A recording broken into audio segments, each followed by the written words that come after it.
Welcome to The Hollywood Outsider, an award-winning weekly entertainment podcast available at thehollywoodoutsider.com, Apple Podcasts, Spotify, or your favorite podcast app. I'm Aaron Peterson. I'll be your host for this special episode of The Hollywood Outsider.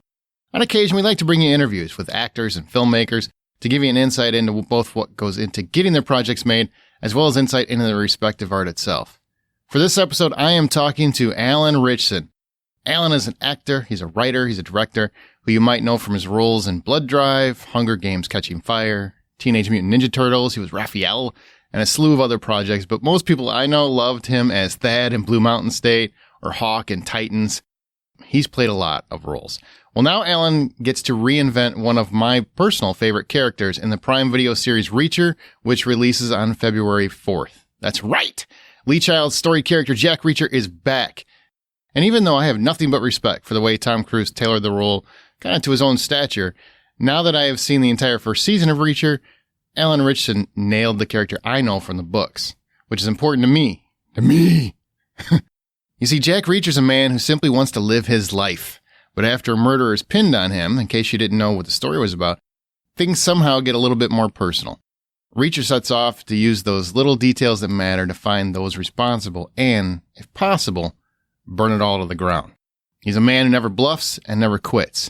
And I can't tell you how ecstatic I am, both as a critic and as a fan, that Alan Ritchson is the perfect guy to handle the role. Not only that, he's a genuinely good guy. And if you know Hollywood at all, you know what a compliment that can be. I know. In this interview, we discuss Alan's take on the role, what Reacher means to fans, how genuine those insane fight scenes are, which Reacher book you would love to see made for a future season, and a lot more. And I will catch you after the interview for my spoiler-free review of Reacher Season 1. Once again, it begins streaming on February 4th on Prime Video. And, of course, please subscribe to The Hollywood Outsider in your podcast app of choice, whatever your favorite one is. You can also find reviews and more at thehollywoodoutsider.com. But without further ado, I'm going to get into my interview with the star of Reacher. And remember to come back after because we're going to review Season 1, spoiler-free. I don't do spoilers here. Here's my interview with Alan Ritchson. How's it going, Alan?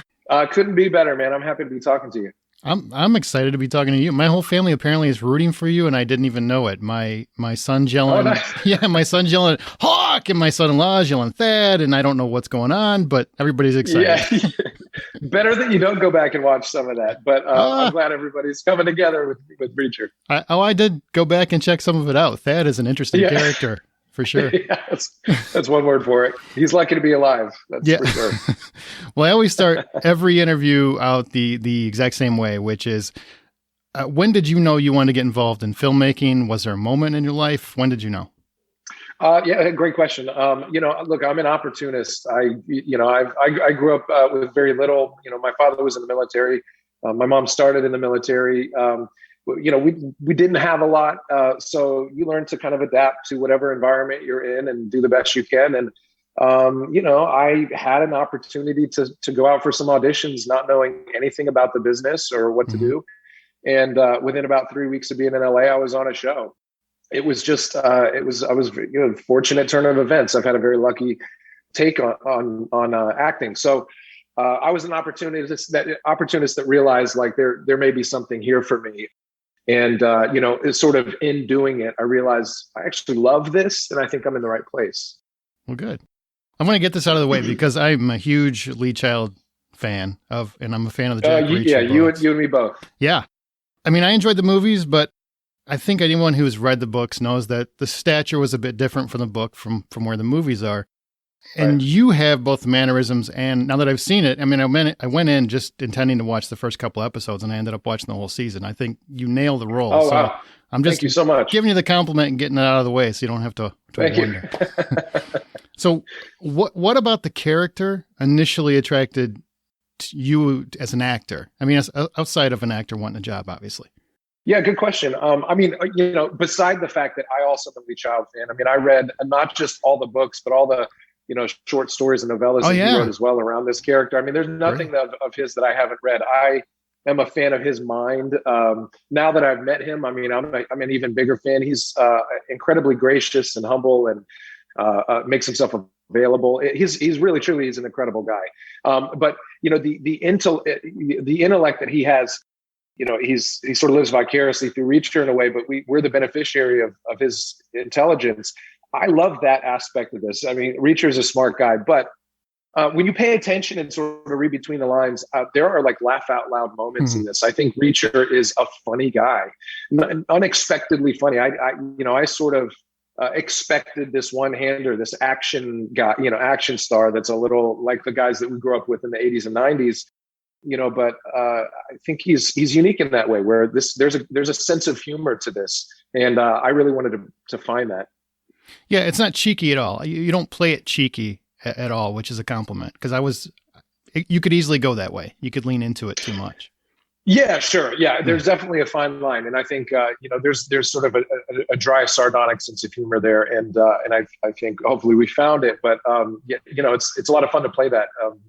As opposed to like some of the real physical comedy that I've done in the past, wanted to stay away from that and honor that kind of stoic nature to who he is. But I think you're right. It's a different kind of humor, but it's still there. Yeah. Were there any attributes to Reacher that came a little bit more naturally to you than you initially thought would be the case, or more difficult? I mean, either way. Yeah. I think we're a lot alike, I think our outlook, our desire for justice in the world, our willingness to sort of live by our own rules to some extent. I think we share a lot of those qualities. I think the biggest challenge that I had was emulating a fight style of somebody who's as weaponized as he is. This is a former military police officer who would chase down AWOL soldiers. I mean, you have to have a special set of skills to do that. You have to have a high level of training. And then in the books, there's a surgical precision to the way that he moves in these fights. I played a lot of that stuff in the past, but it's always sort of this brawler kind of style, either MMA or, just ground and pound. And we needed to really walk back and break down my fighting style. Buster Reeves, the stunt coordinator and fight designer for this, did an amazing job, but had to learn how to move in a way that I haven't before, and it took a few months to get there. So it was not that was the toughest thing to adapt to. I'm glad you bring that up, because the fights are absolutely brutal, which is that's what you want from Jack Reacher. You don't want absolutely stuff. Was that specifically because there's a lot of interactions in the show that I feel? I mean, I've seen a ton of stunt work over the years, and obviously, whenever it's very, very close to where I wonder if that was a hit. I mean, it just feels like you guys choreographed it down to the minute detail. And I want to know how complicated and how much rehearsal goes into that for a show like this. Right. Yeah. Well, thank you. I think that's a testament, not just to me, but to the stunt guys that we were working with, because they were absolutely savage. And I've worked on some where everybody's more concerned with I just don't want to get hurt here. Let me just get in and get out. That was not at all the case for this. These stunt guys were the hardest hitting guys I've worked with. In fact, a good example, there's an iconic prison fight in the pilot episode, and that, which is in the book as well. And it's brutal. And we really wanted to capture that. And we spent a couple months preparing for that fight. There's this one hit where a stuntman gets his face smashed into a steel sink in this prison, and of course, my training tells me I know where to pull back so he doesn't really get hurt and he doesn't really hit the thing. And the guy told me before we got started, he said, "Smash my face into the sink," and I was like, "Whoa!" I'm not doing it. If you want to keep going, that's up to you, but please don't hurt yourself. And he's like, "No, we're doing this." He threw his face into the sink every time and looked like the Elephant Man by the end of the day. And most stunt guys aren't willing to do that. There's another guy that took a thumb to the eye, and I thought I was going to poke the back of his brain. I mean, it's these guys would push into the things that I was doing, sacrificing themselves for the good of this show. And I think the audience is going to be the beneficiary of that. But yeah, it was savage. Nobody got, severely injured, but these were brutal fights, and there was a lot of contact, and it's what they wanted. And, again, it's that's them, that's to their credit. Yeah, I don't think enough people know how much goes into just a fight scene that's 3 minutes on screen. I mean, it can take a week, 2 weeks, something along those lines.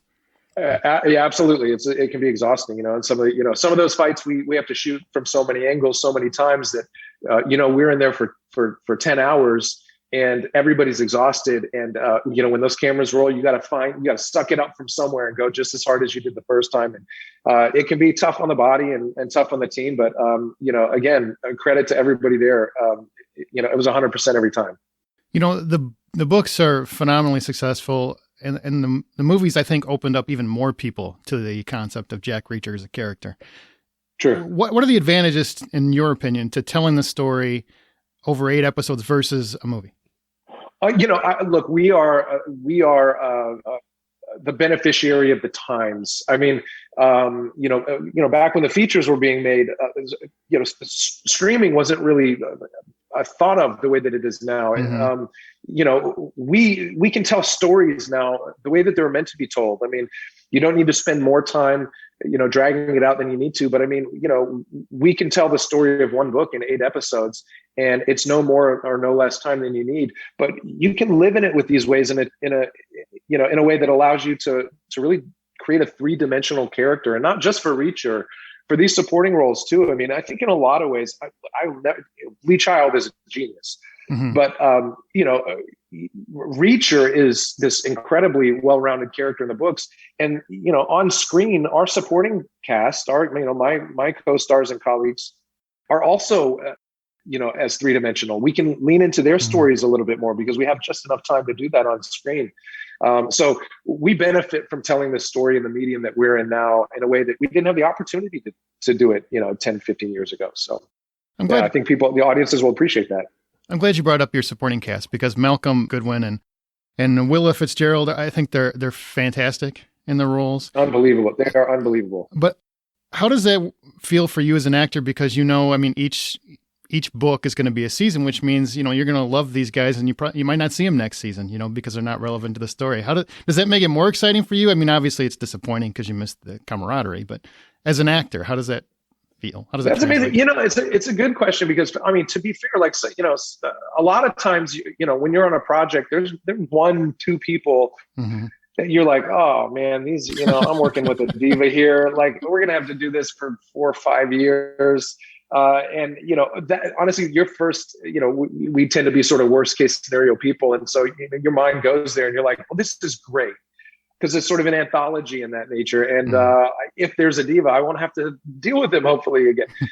That was absolutely not the case. There was not one person on this show that I wouldn't want to work with every day, that I wouldn't feel lucky to be working with. And the real difficulty here is it's not so much for me. It's the fact that I don't know how anybody that comes after Willa Fitzgerald and Malcolm Goodwin the love that the audience is going to have for their characters. They set the bar so impossibly high for anybody that comes after them.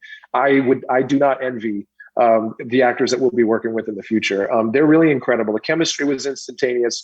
The fire that they brought to each role was unforgettable, and the connections that were made that the camera benefited from. I mean, it was authentic, So I'm really heartbroken to think that I may not be working with these guys again for a while. Well, I need to let you go. I appreciate all your time. I do want to ask, just as a quick thought, season 2 happens. It better happen. It better happen. Is there a particular book that you would keep whatever out of it? Is there a particular book you'd love to see maybe next year? I think Die Trying is one of my favorite books in the series. Nice. I'd give anything to be able to make that one at some point. That's great. Well, thanks so much for your time, Alan. I appreciate you taking the time to do this. Thank you very much. Thank you so much, Alan, and be sure to catch Reacher once again on February 4th on Prime Video, because I want my season 2. So get it done. Make it happen. We normally would save a review for the normal episode, but since you are already here, and I am assuming you are jacked for Reacher, see what I did there? It feels better to handle it now, I think. So me monologuing really isn't our style. That's a total lie. But I did bring up my co-host, the Hollywood Outsider, who's here to lead us on our discussion of Reacher for season 1. Again, spoiler free. There will be no spoilers. Don't get excited. So welcome, Troy. Hey, buddy. How are you? I was going to say, you do those hey, this is just me, Aaron, talking about the Oscars. I'm just going to talk to you for 25, monologue? What? That's usually because nobody else is available or wants to talk about it. So I'm just like, I'll just knock it out this morning. Why not? We could talk about the Golden Globes if you want. It would be a very short conversation. I don't want to talk about them this year. We'll see what happens next year. If I don't have drunk celebrities, why talk about it? So I want to talk about the actual show, Jack Reacher. I will say, people have asked me, because I keep telling people what a fan I am of the show. This is before I ever had the interview. I've been very excited for the show. Troy knows this. And, they thought it was because of the movies. And it's like, no, I read the books. I didn't dislike the movies either. You know, even though some people really complain that Tom Cruise wasn't the Jack Reacher of the books, I can totally understand where they're coming from with that. But on the same token, he did a really good job of making the character his own. I mean, he's Tom Cruise. He made that character work. I think mannerisms wise, he had the character down. It's just obviously he has a smaller stature. So when he walks in a room, you know, it's not the same impact that Alan Ritchson would have, because Alan Ritchson is a huge guy. I mean, if his arms they got to have their own names at this point. Hobbs and Shaw, whatever. Tom and Cruise. He just calls him Tom and Cruise and then kisses him, walks in the room. That would be fantastic. So I like the movies quite a bit. I love the first movie. I actually think it's a great crime thriller. It's just, it was never really my Jack Reacher, Lee Child's Jack Reacher. So now I feel like we're approaching that. Well, speaking of Lee Child, this show is based on The Killing Floor. The first season of Reacher follows Alan Ritchson as a retired military investigator as he arrives in the small town of Margrave, Georgia, on a whim, only then to be framed for murder, before finding himself in the midst of a massive conspiracy that threatens the lives of all in its wake. Dirty cops, shady politicians, corrupt businessmen. No one is walking away from Jack Reacher. Now, this season also stars Malcolm Goodwin as Finlay, Willa Fitzgerald as Roscoe, Chris Webster as KJ, Bruce McGill as Teal. Is that right? And many, many more. It's fun. It's on Amazon Prime. It's coming in February. So, like I said, Aaron, you're a fan of the books. People love the movies. What is going to make this one different for people to check it out? This is going to be more. Well, not more. I mean, I think if you like the movies, you get the idea of who Jack Reacher is. It just, the visual doesn't work as well. You know, like I said, I think Cruise had the mannerisms, where Alan has both, and that's important. So it's very much the Jack Reacher of the books, a guy that walks into a room and people are instantly intimidated. A guy that doesn't put up with any shit. A guy that's not in the mood for your nonsense. Doesn't care about politics. He doesn't care about money. He just cares about what's right. That's like his number one priority in life is what's right. Is this right? Cool. We'll let it go. Is this not right? Okay. Then we're going to burn it all down. I mean, that's who Jack Reacher is. And, you know, trouble seems to find him, as they say. What's this kind of series coming out to be looking like? Is it more comedy? Is it more Million Little Things? Is it more like flight attendant? Little Things.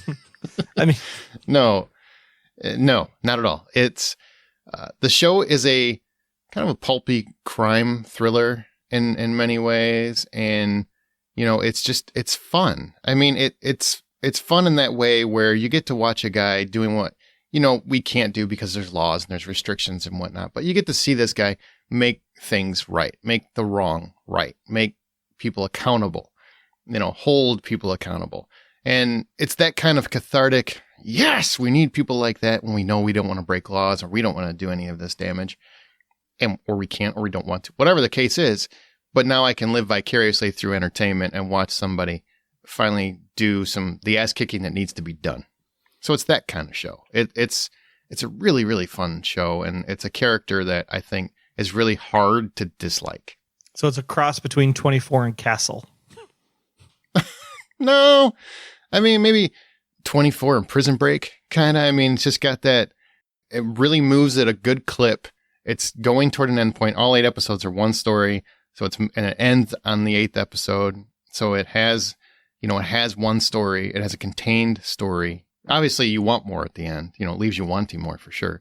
But it's contained and it's, you know, you're racing to get there, but it also has that kind of that fun of Prison Break where you're just really just enjoying the ride because you're like, oh, man, I just love to see what's going to happen next. I got to see what's going to happen. Oh, and the fights are phenomenal. So, I mean, yeah, it's just a fun show. It's a really, really good, entertaining, fun show. So I should go into this planning to watch all 8 episodes and not just give up after 2 is what you're saying. Absolutely. If you watch the first 2, I don't see any way you're going to not finish it. I mean, it's fun. Sadly, throw that one in there. Why is Alan Ritchson? I'm saying that right. Ritchson? Ritchson. Ritchson, got it. You want to say Richardson for some reason. Alan Ritchson, the right guy for this role. I will be perfectly honest. So when he was first cast, I didn't know him really. I didn't know much of his. I hadn't seen Titans at that point. I hadn't Blue Mountain State. I hadn't heard of. I mean, I'd heard of it, but I hadn't watched it. I just knew the character from the books, and I'm like, well, he looks the part. I mean, he looks like a big guy. He's a big dude, but I need more than that. And then I did see the first trailer, and I will tell you, like, I didn't think the trailer looked. It made him seem too cheeky, made him seem too jokey. I think in the trailer, like they made it seem like he was just a quip monster, and that's not at all what the characters in the books. I mean, he makes comments and stuff, but they're really hard edge comments. But so I was a little hesitant. And when it comes to him himself, Alan himself, my like I said in the interview, my son is a really big Titans fan, so he got excited because of Hawk. And I wasn't exaggerating; they're making this up. My son-in-law got super excited because he loves Thad and Blue Mountain State. But if you go and you finally, I went and obviously watched some of that stuff, so I knew it before I interviewed him. And once you see it, you're like, this is the guy. And this is before I'd see. But it also showed his range because Hawk is a completely different character than Thad is. And Thad is an outlandish character. I mean, just way over the top. And so I honestly didn't know what I was going to get when the show started. And then from the first few moments, I mean, they're kind of setting it up.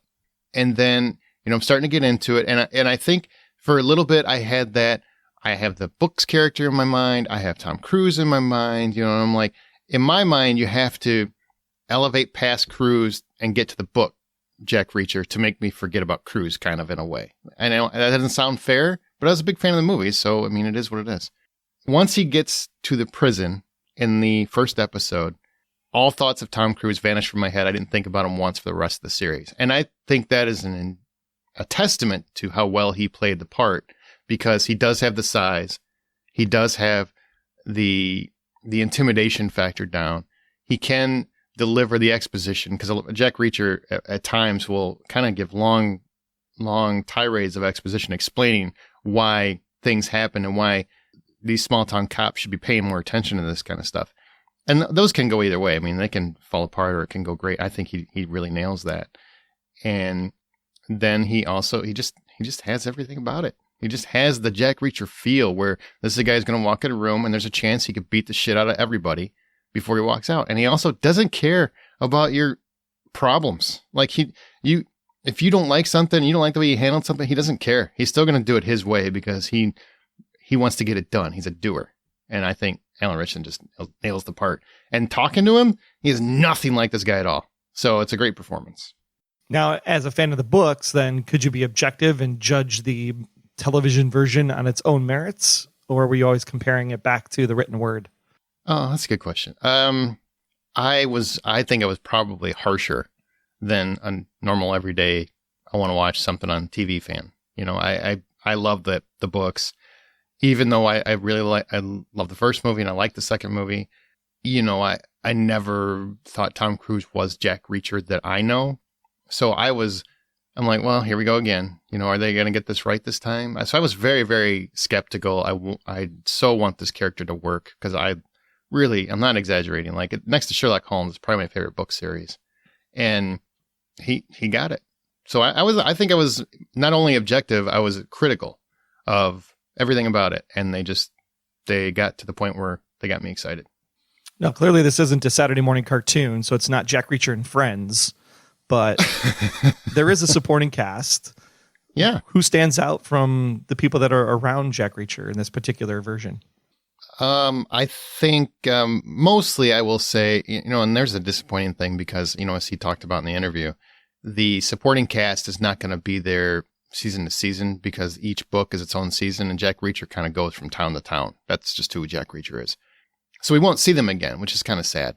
But Willa Fitzgerald is Roscoe, and she's a local deputy that becomes entwined in Reacher's path. That's about all I'll say about it. But she's great. She's intense. She's, doing everything she can to make sure that she's taken very seriously, and she deserves to be. And Reacher really respects her, and you can see that in the performance from both of them, which I think is great.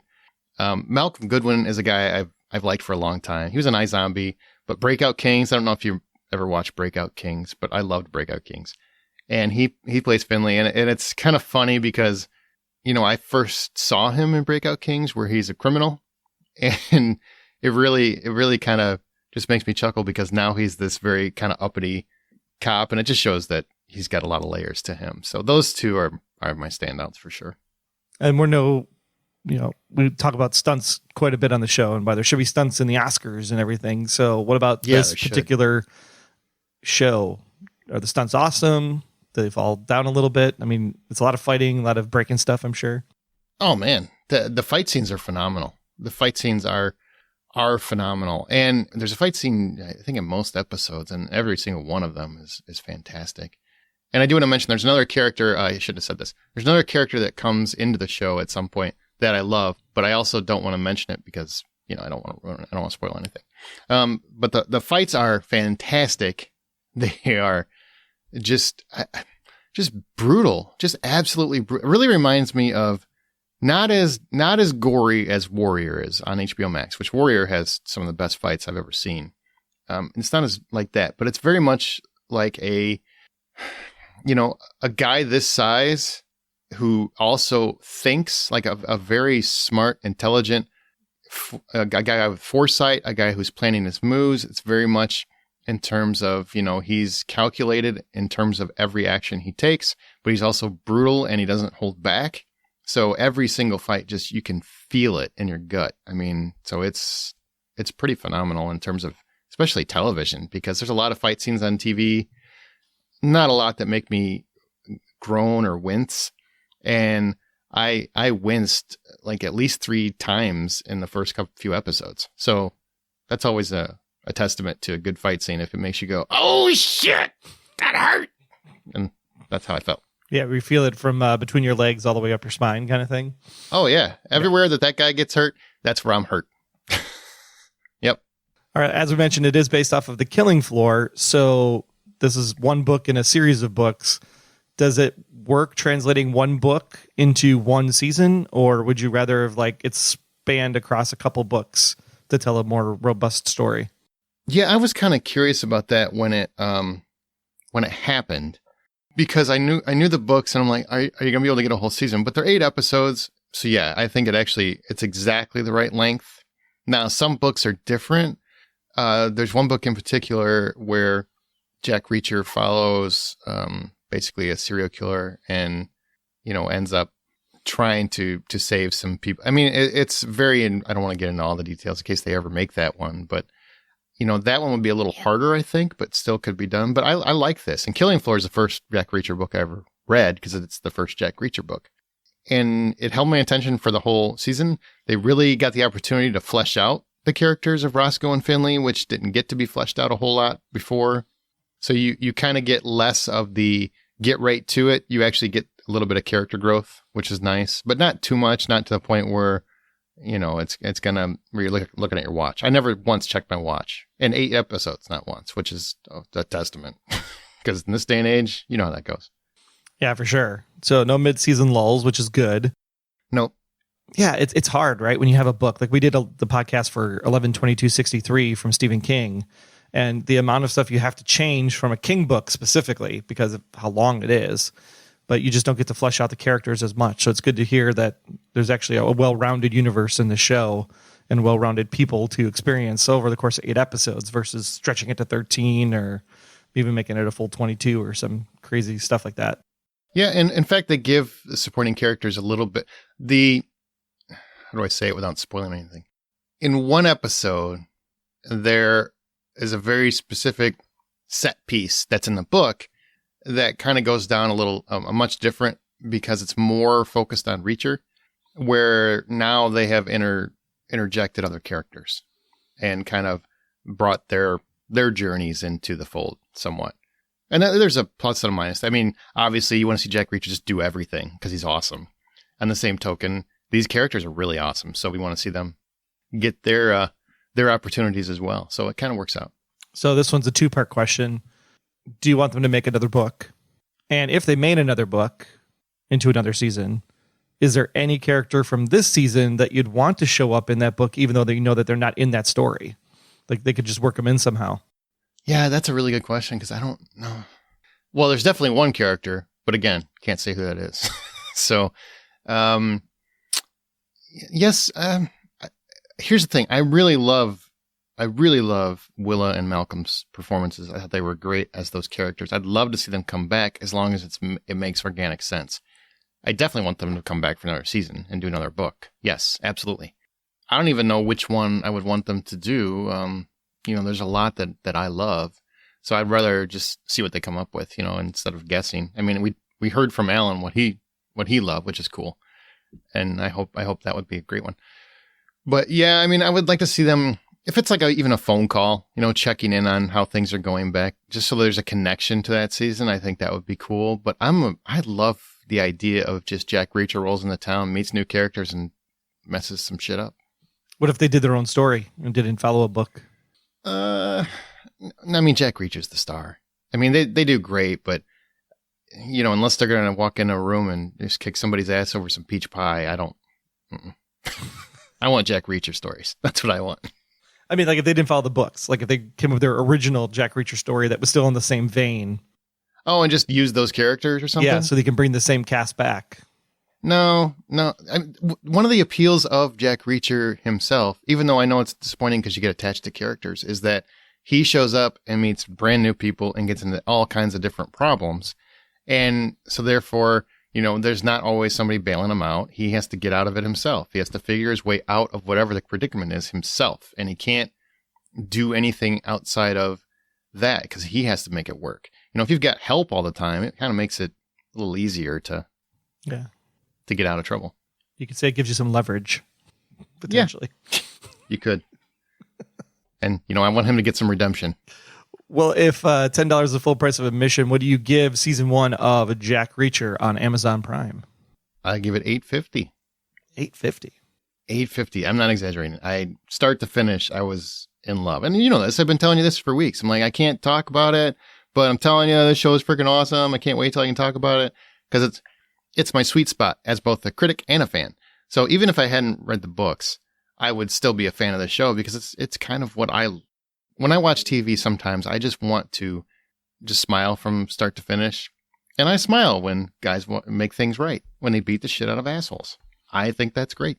Not in the real world because that's wrong, but on TV, yeah.